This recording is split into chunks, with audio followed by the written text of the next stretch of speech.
Lee, do you ever see a situation where you would vote in favor of giving vouchers or tax credits to parents for private education? I believe that we've got good schools right here in Spartanburg County, but I have two daughters, and I just can't, being a father, send children to failing schools. And we do have some in the lower part of the state, and I think we need to offer educational opportunities in those areas. Okay. There are a couple of proposals for consolidating schools.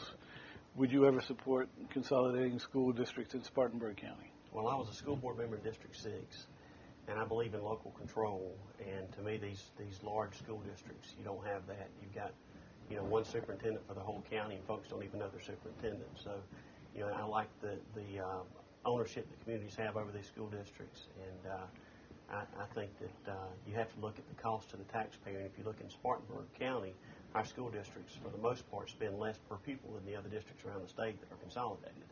So, are there opportunities to reduce expenses? Obviously there are, but I'm not in favor of consolidating Spartanburg school districts. Okay. There's also talk about the need to control spending in Columbia. Are spending caps the way to achieve that? I think spending caps are great, but it is unfortunate that we have to come to that because the legislature should be more physically disciplined and not get to this point. I think that we should have zero on the budgeting. We should start at the zero balance for each entity and agency and go from there each year. So zero-based budgeting, I think, would be an improvement. But as far as caps on spending, I'm for that. But it is unfortunate that we have to go to that. We ought to have folks down in Columbia watching out for the taxpayers. What specifically would you do to bring new jobs to South Carolina? We have one of the worst workers' compensation systems in the country.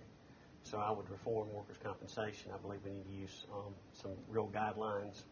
And right now it just seems like the guy with the best attorney gets the biggest settlement, and it should be based on the extent of the injuries. I also think we need to reduce our income tax. We have the 12th highest income tax in the nation, and if we reduce our income tax, those are some of the things that businesses look at when they look at moving into a state. Okay. Final question. Some of the groups that are supporting you have, for lack of a better word, attacked Judge Don Beatty as a way to point out that your opponent voted for him. Do you support the tactics, and would you have voted for Don Beatty? I would not have voted for Beatty. I think that I'm for conservative judges, and I believe that some votes he took in the House, I don't think he's conservative, and I want to represent my district, and that's what my district believes, and that's what I believe, that we need conservative judges. And I would not have voted for Beatty. I know Beatty. I think I don't know him well, but he's always been cordial and kind to me, and I think he's a decent man. But, it's not a popularity contest. It comes down to who's going to represent the views and beliefs that our communities have and who they want to represent them on the Supreme Court.